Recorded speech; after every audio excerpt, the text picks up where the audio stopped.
Bismillahirrahmanirrahim. Assalamualaikum warahmatullahi wabarakatuh.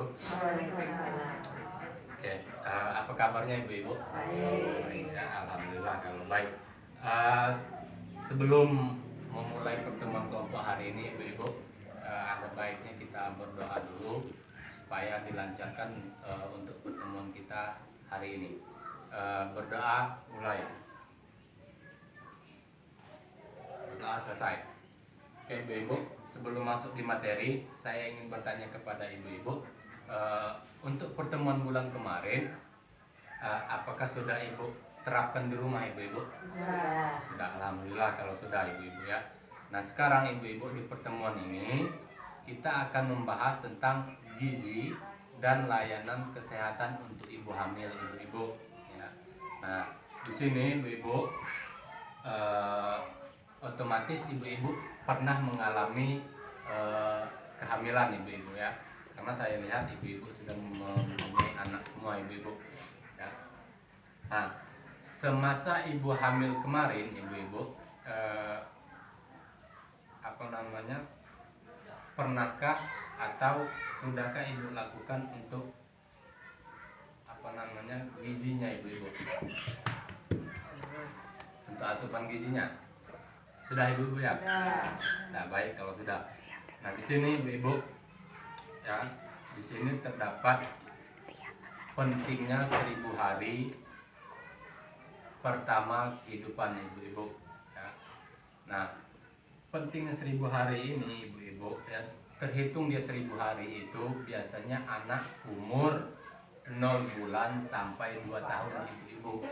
Nah di umur itu ibu-ibu, di umur 0 sampai 2 tahun itu disebut 1000 hari pertama kehidupan. Nah disitulah ibu-ibu selama dari dalam kandungan sampai dia umur 2 tahun itu gizinya itu perlu kita penuhi ibu-ibu. Nah tujuan dari gizi itu tadi apa ibu-ibu? Supaya apa anak-anak kita? Ya biar tumbuh sehat. Kemudian itu apalagi ibu-ibu? Anak kita jadi pintar. Terus itu supaya anak kita pas sekolah nanti jadi sukses. Terus itu dia mudah menerima pelajaran dari gurunya. Oke ibu-ibu ya. Nah selain itu ibu-ibu ya, selain anak kita jadi sehat, jadi pintar, sukses dalam segala hal ya, saya yakin keinginan ibu itu atau di benak ibu itu ada keinginan ibu-ibu. Nah kira-kira keinginan ibu, anak ibu ini tadi apa kira-kira ibu-ibu? Menjadi dokter. Nah, ibu ini pengen jadi dokter, jadi polisi, jadi bidan. Kalau anaknya cewek ibu-ibu ya, kalau anaknya cowok tidak bisa ibu-ibu jadi bidan ya. Ya. Nah dari itu ibu-ibu ya, dari keinginan kita itu tadi ibu-ibu itu perlu kita perhatikan dari mulai makanannya atau gizinya tadi ibu-ibu ya. Terus itu kesehatan ibu-ibu, kesehatannya dari lingkungan kita, lingkungan tempat tinggal kita ibu-ibu ya. Terus itu selama hamil tadi ibu-ibu ya, sebelum anak kita lahir, selama hamil tadi gizinya jangan lupa supaya keinginan ibu itu nanti bisa terpenuhi atau bisa tercapai ibu ya. Nah terus ini juga masih tentang ibu hamil ibu-ibu. Gizi ini sangat-sangat penting untuk ibu yang lagi hamil ibu-ibu ya, seperti yang ada di poster ini ibu-ibu ya. Nah ini yang ada di poster ini ibu-ibu atau di screenshot ini, gizi yang harus dipenuhi itu ibu-ibu ya, terdapat beberapa. Yang pertama itu makanan pokok ibu-ibu ya. Makanan pokok kita tadi ini terdiri apa saja ibu-ibu? Nasi, terus jagung, terus singkong atau umbi-umbian ibu-ibu ya. Nah terus selain makanan pokok ini terdapat lauk pauk ibu-ibu. Lauk pauk ini apa saja ini ibu-ibu? Ya daging ayam, ikan, daging sapi, tahu tempe, telur ibu-ibu. Ya ini termasuk di lauk pauk untuk jadi protein kita selama ibu-ibu hamil tadi, ibu-ibu ya. Terus itu ini ada sayur-sayuran ibu-ibu ya. Kalau sayur-sayuran untuk daerah kita ini sebenarnya mudah ibu-ibu didapat ya. Apalagi daerah kita nih, daerah pedesaan yang masih subur ibu-ibu. Bisa saja ibu nanam sendiri ya, seperti daun singkong, daun katu, terus itu kangkung, bayam ya, terus itu apalagi ibu, daun kates. Ini bisa ya, bisa kita gunakan untuk sayuran, untuk asupan mineral kita ibu-ibu. Kemudian ini ada buah-buahan ibu-ibu ya. Nah, buah-buahan ini ibu-ibu ya, seperti saya katakan tadi, karena kita mayoritas petani ibu-ibu ya. Nah, jadi tidak perlu yang mahal-mahal ibu-ibu, yang penting gizinya cukup ya. Terus biasanya di kebun kita ibu-ibu ada pisang ibu-ibu ya. Pisang ini mudah kita nanam ya. Kalau tidak itu pepaya ibu-ibu, kates kalau kata kita kan. Nah, kates ini kadang tidak perlu ditanam, dia tumbuh sendiri ibu-ibu. Nah, jadi itu manfaatkanlah selagi yang ada di sekitar kita ibu-ibu ya. Tidak mesti ya, syukur-syukur kalau ibu-ibu mempunyai duit lebih untuk beli buah-buahannya ibu-ibu, seperti apel, terus itu semangka dan lain sebagainya yang tidak ada di daerah kita ibu-ibu ya. Nah, selain itu juga ibu-ibu ya, selain itu selain makanan, ini biasanya ibu-ibu di waktu hamil kemarin sering periksa ibu, atau sering ikut posyandu kan? Nah, kalau ibu-ibu sering ikut posyandu atau sering periksakan kehamilan, ini biasanya berapa kali ibu-ibu periksa di ibu bidannya atau di puskesmas terdekat kita ini selama hamil? Minimal 4 kali. Minimal 4 kali dalam masa kehamilan. Iya ibu-ibu ya. Jangan tidak sama sekali ibu-ibu ya. Tujuan dari kita posyandu tadi supaya kita mengetahui tumbuh kembang bayi kita ibu-ibu. Selain itu juga kita mengetahui jenis kelaminnya. Jadi zaman sekarang ini sudah mudah ibu-ibu, di dalam perut saja kita sudah tahu jenis kelamin kita itu anaknya perempuan atau laki-laki ibu-ibu ya. Nah, selain makanan tadi, terus itu kita periksa di ibu bidan selama kehamilan itu minimal 4 kali. Terus itu berat badan kita, perkembangan bayi kita sudah mengetahui.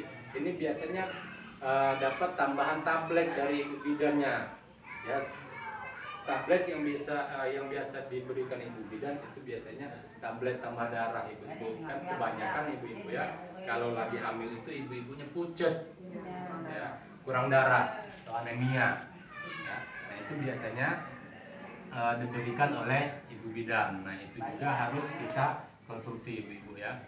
Nah, sampai di sini, nah selain tablet tadi ibu-ibu ya, perbanyaklah minum ibu-ibu kalau lagi hamil ya. Perbanyak minum. Ini biasanya ibu hamil ini selain makannya kuat, minumnya juga harus kuat ibu-ibu ya. Jadi nanti apabila bapaknya heran ya, karena dilihatnya ibu ini selagi hamil dia makannya kuat, omongin aja ibu-ibu ya. Nah, minumnya itu seharinya itu harus 8 sampai 12 gelas ibu-ibu per hari ya, atau minimal ya bisa lebih dari 1 liter itu ibu-ibu ya. Nah, sampai di sini ibu-ibu, ada yang ingin ditanyakan ibu-ibu? Masih semangat ibu-ibu ya? Sip. Oke, kalau masih semangat ibu-ibu ya, kita tepuk semangat dulu ibu-ibu ya. Nah, misalkan seperti ini, tepuk semangat, semangat, semangat, semangat, semangat, semangat. Nah, semangat terakhirnya 2 kali ibu-ibu ya. Oke ibu-ibu. Oke, ikutin saya ibu-ibu ya. Tepuk semangat, semangat, semangat, semangat, semangat, semangat. Oke ibu-ibu ya. Kita lanjut ibu-ibu ya. Oke, kalau lanjut, nah setelah hamil ibu-ibu ya, sudah waktunya lahiran atau pas usianya 9 bulan kita lahiran. Nah, setelah lahiran itu ibu-ibu, perlukah kita periksa? Perlu, iya. Perlu ibu-ibu ya, jangan tidak ibu-ibu periksa setelah ibu melahirkan. Tujuannya selain untuk kesehatan kita sendiri ibu-ibu ya, itu juga untuk bayi kita tadi ibu-ibu ya. Oke ibu-ibu, kita lanjut. Nah, periksa setelah melahirkan itu ibu-ibu ya, itu biasanya ada waktunya ibu-ibu, dari 6 jam sampai 3 hari itu diperiksa ibu ke ibu bidannya atau ke puskes yang terdekat. Kemudian di hari keempat sampai ke 28, anggaplah dari 4 hari sampai 1 bulan itu kita periksa lagi ibu-ibu. Terus yang ketiga ibu-ibu, dari umur setelah melahirkan itu 1 bulan sampai ke usia kita setelah melahirkan itu 2 bulan. Jadi harus rutin ibu-ibu, harus diperiksa kesehatan kita. Karena kalau kita sehat, anak kita juga otomatis bisa kita menjaganya. Tapi kalau kita tidak sehat ibu-ibu, anak kita siapa yang mau merawat? Ya ibu-ibu ya. Oke ibu-ibu ya. Untuk pertemuan hari ini cukup ibu-ibu ya. Kalau tidak ada yang ingin bertanya atau ada yang ingin ditanyakan ibu-ibu, cukup ibu-ibu ya. Nah, jadi dapat saya simpulkan ibu-ibu ya, untuk pertemuan hari ini intinya ibu-ibu ya, selama kita hamil itu asupan gizi kita untuk calon bayi kita itu harus cukup ibu-ibu ya. Selain asupan gizi tadi, periksalah kehamilan ibu minimal 4 kali ibu-ibu ya, 4 kali periksa. Kemudian itu setelah hamil juga ya, atau setelah melahirkan itu harus diperiksa juga ibu ya. Paham ibu-ibu? Oke, sebelum saya tutup ibu-ibu pertemuan ini, mungkin dalam penyampaian saya ada kata-kata yang menyinggung perasaan ibu-ibu, saya mohon maaf ibu-ibu ya. Saya akhiri, wassalamualaikum warahmatullahi wabarakatuh. Campur, mana hati? Mbak